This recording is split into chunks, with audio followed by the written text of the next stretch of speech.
Hey there, my name is Jason Boswell. I'm the product manager of data discovery, part of the File Analysis Suite.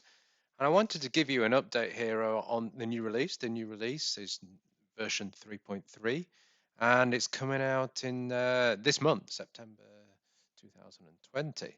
Um, this is our third release of the year. So we're trying to do releases every 3 or 4 months. So you'll be expecting a new release coming out towards the end of the calendar year as well. So what's new in File Analysis Suite Data Discovery 3.3?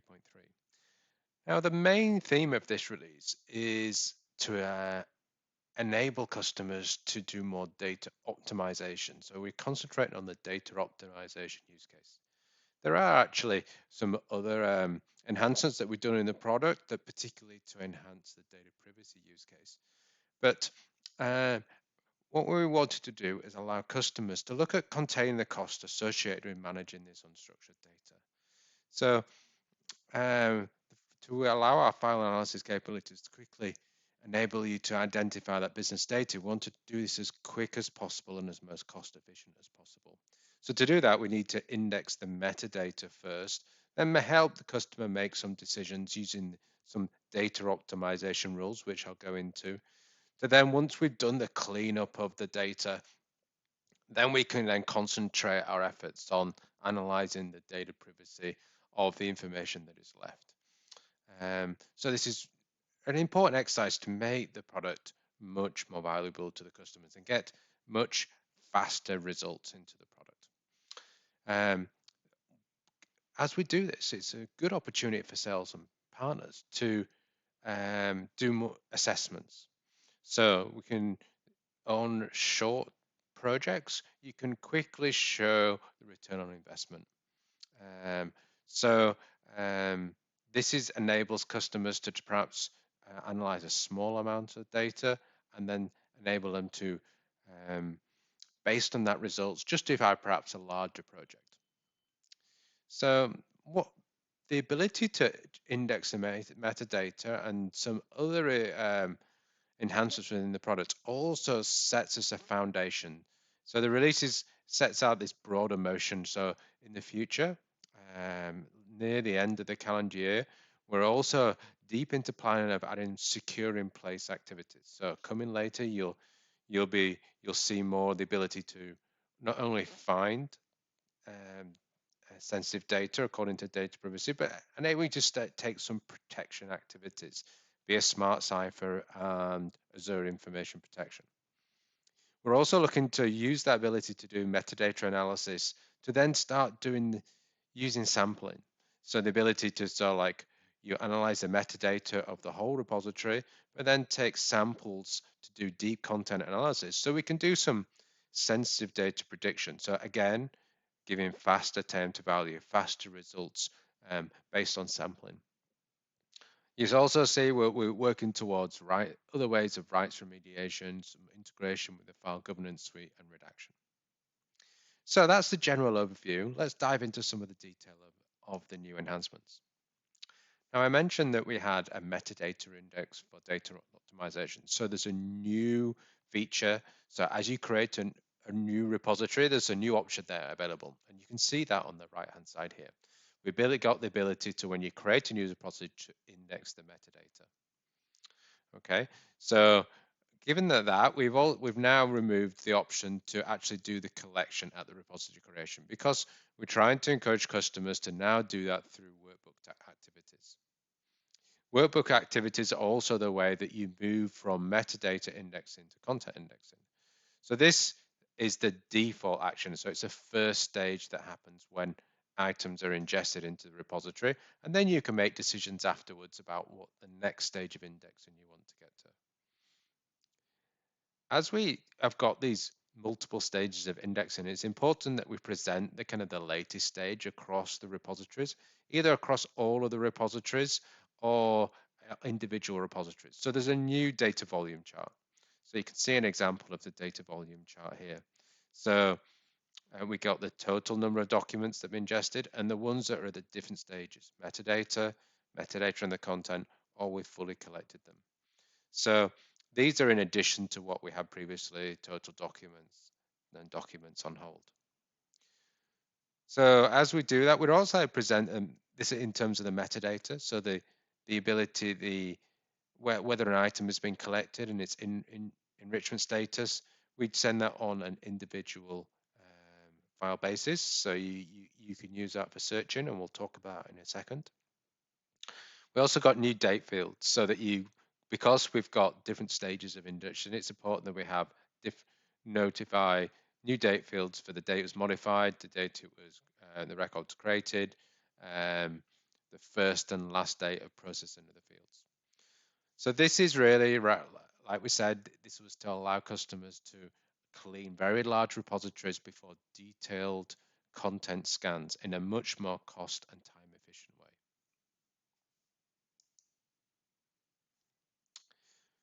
We've also added some feedback to the end user about the status of the indexing on an individual file level.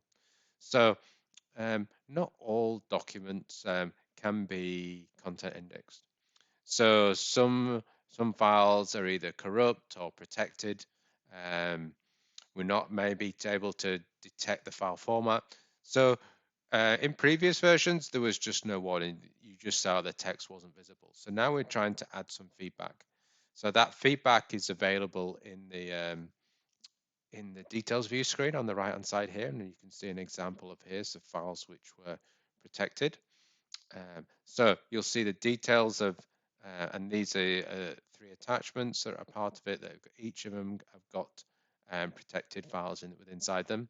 But you can also, if you perhaps index a repository and you want to find the ones that you're perhaps concerned of that are protected, and you want to take them through a particular process, then we can use the search criteria to identify the ones that have got particular errors or got particular warnings. So it allows customers to deal with where sensitive analysis was not possible for some reason, and customers want to identify, what risk is associated with these items, then they can take them through a separate process. Another new feature is our data process monitoring. Some activities, particularly ones that when we kind of creating or editing tags, or you creating a workbook for the first time or a workspace for the first time, a background activity is kicked off so to actually go through and do the tagging processing. So previously, and that the information about the progress of that activity wasn't immediately available. So we've got a new entry on the Connect tile here. Just down the bottom, you'll see it here is the processing menu. And inside the processing menu, you can see all of the activities, background activities that are relied on data processing. And you can search for them based on the type, the status type or the status. Or you can then search for them by the user. So if I've kicked off some activities and I want to know when are those going to complete, then perhaps I can just search by my name and see the status of these items. So if previously what you had to contact the hosting provider, Micro Focus, and to allow that information to be displayed. But now this information is available to you inside the user interface. A new feature that, as we've started to index metadata, what we've given the ability to do is display this information inside a grid view. Because if we're just indexing the metadata, on the right hand side, we'd usually have a preview view window. So as you're selecting down the items, you can see that preview window. So now if we just index a metadata, obviously there's nothing in that preview window, but you might want to see more information in terms of the metadata. So we display more of the metadata. So we've got more real estate here to display that. So we've added a grid view here. And so to allow customers to switch between the different views, we've got the grid view here, which is displayed here, and they see the icon on the top here shows that. But if you want to switch back to the the detailed view, which shows a preview. So perhaps you've got a mix of metadata and content index files. You might want to switch into that view here. Okay. Now, if you've just the system will automatically switch between those views based on the results sometimes, but then you can overwrite that with these icons at the top here. So this allows customers to display information in this metadata grid view, which helps them identify files, particularly if they're doing data cleanup or risk mitigation actions based on the metadata. Okay. Some more general user interface enhancements. We've got new inline icons to show whether a document has been enriched or content indexed. So in the list view here, we've got the item with the date and the title and the size.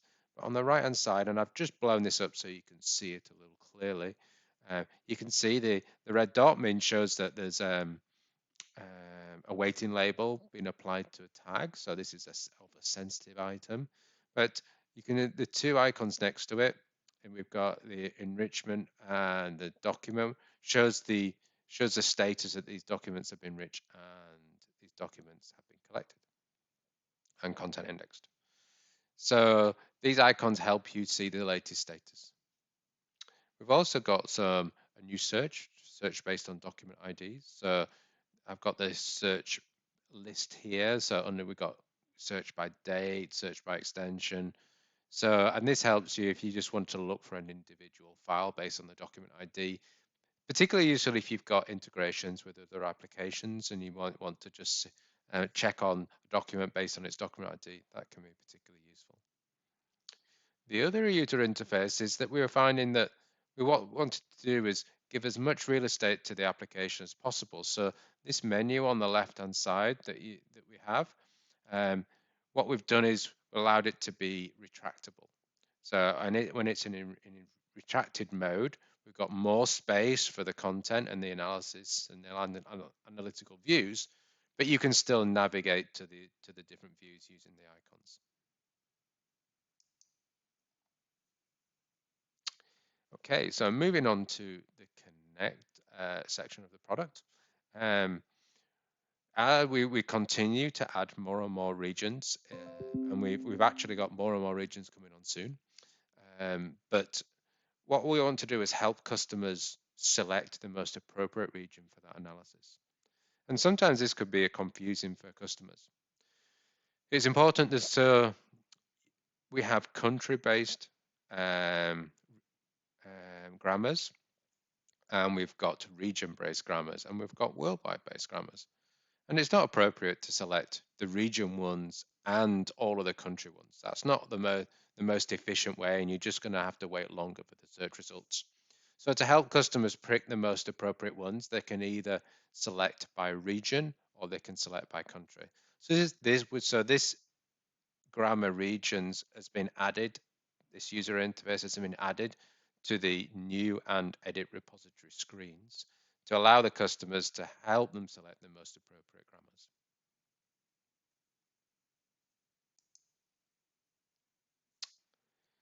For SharePoint Online repositories, we've added an option for the customers that use federated authentication. So there's a new checkbox here, and it sits as you register in a new repository. This checkbox will be available to you when you're using SharePoint Online to use federated authentications.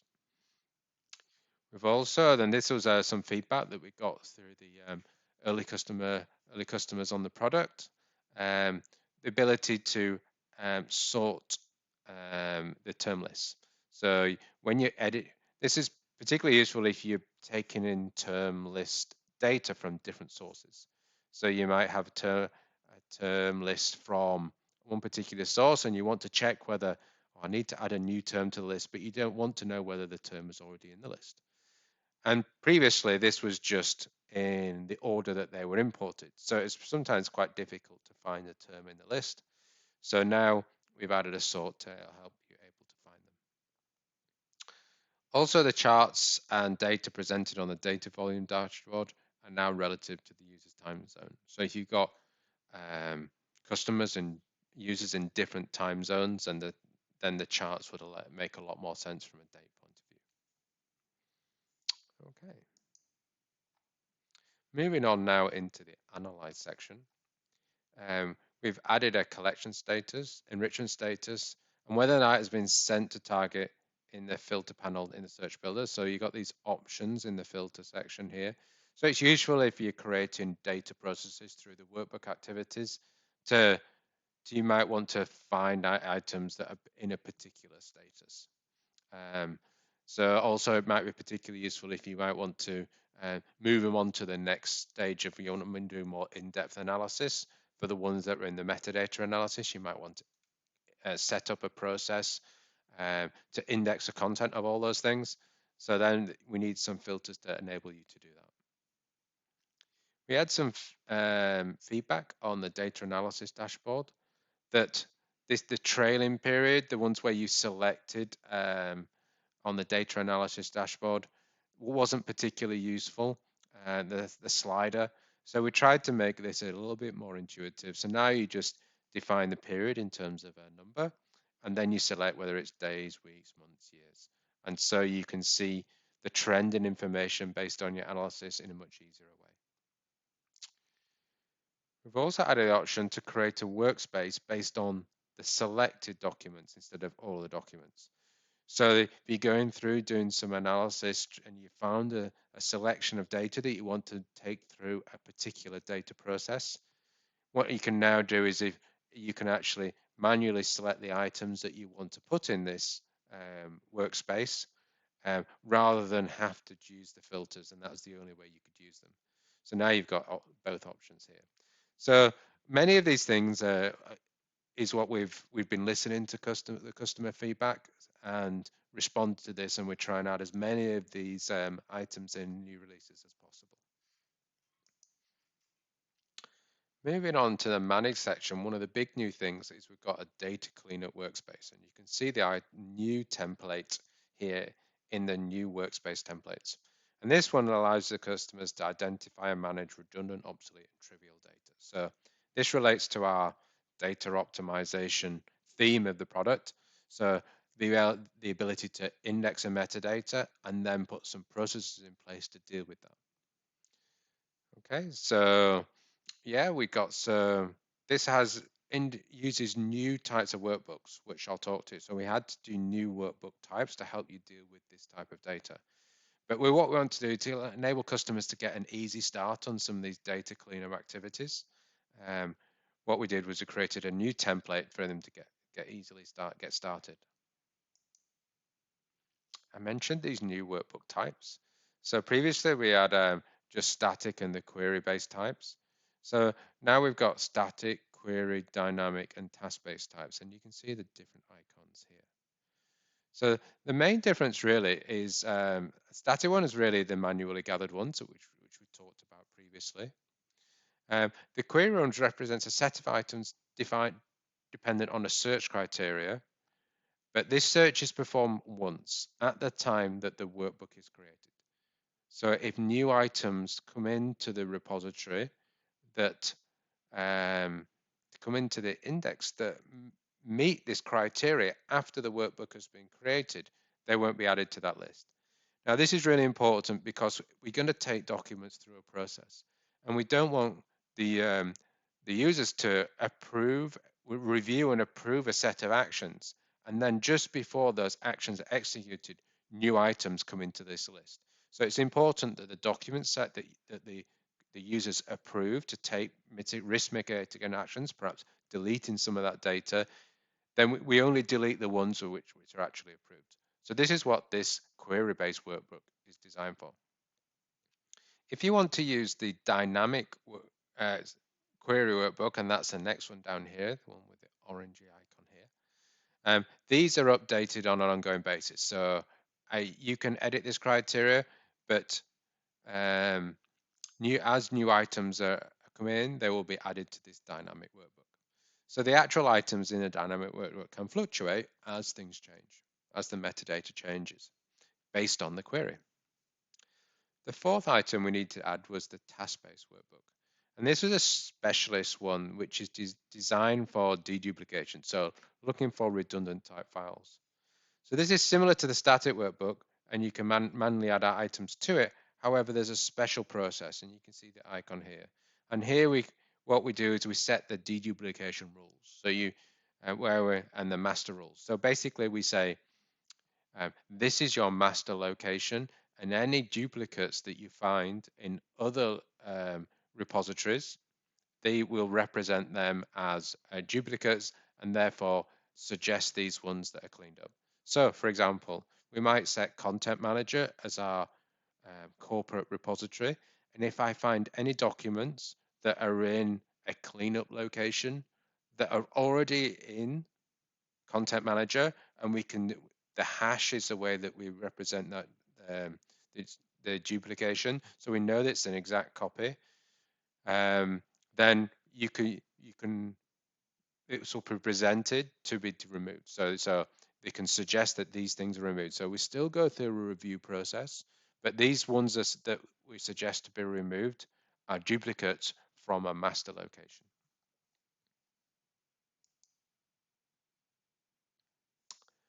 Okay, as we added some of these things, we need to do some new things with inside the user interface to represent that, because we've got the ability to do a duplicate file checks.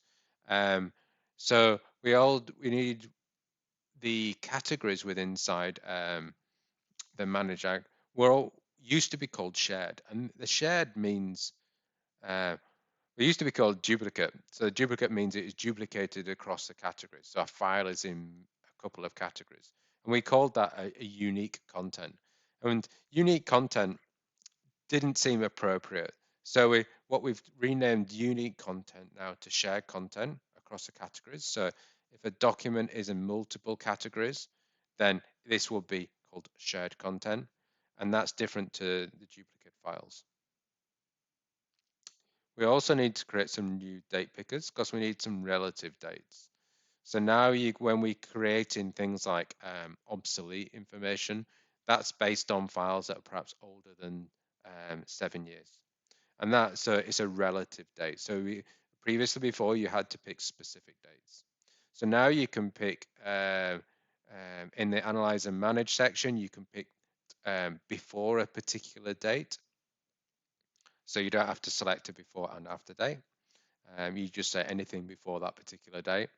And inside the manage section, when you're creating workbook templates, you can create a relative date, so older than 7 years. So when the workbook is created, it will calculate what today's date in and goes back 7 years from that. Okay, so these new kind of UI components make it easy to configure um, the criteria associated with these file analysis and auto classification workbooks.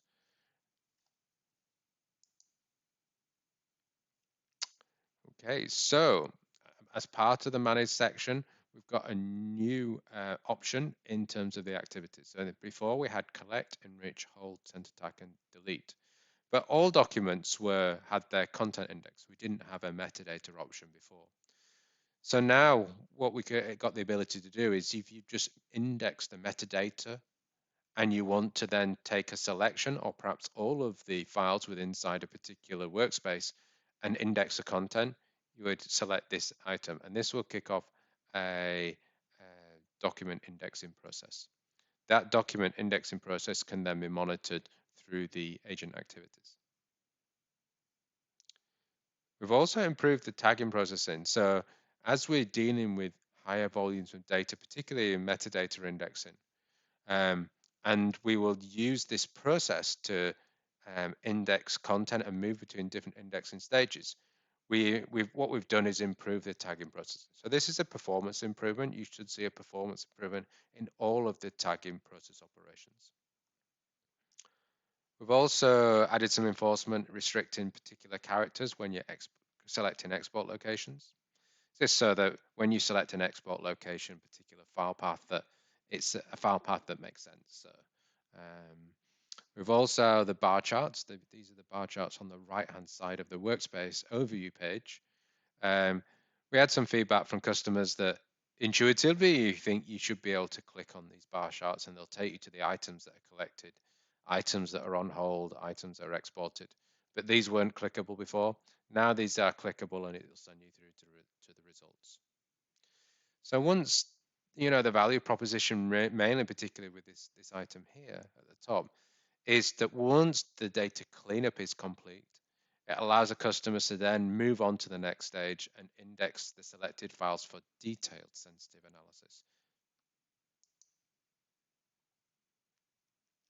In the administration section, we've added a couple of changes. The first one is a new usage report, which is used for the customers to track their usage and compare it against the billing details. This product is based on a subscription billing, so you bill per month based on your usage of the product. So what we want to do is the information that is available that we use to actually calculate the billing, we now actually present back to the users. So the users can see their overall usage of the product. So where they can do a select to put the date criteria here and view the usage, and so therefore they'll be able to relate to their billing details.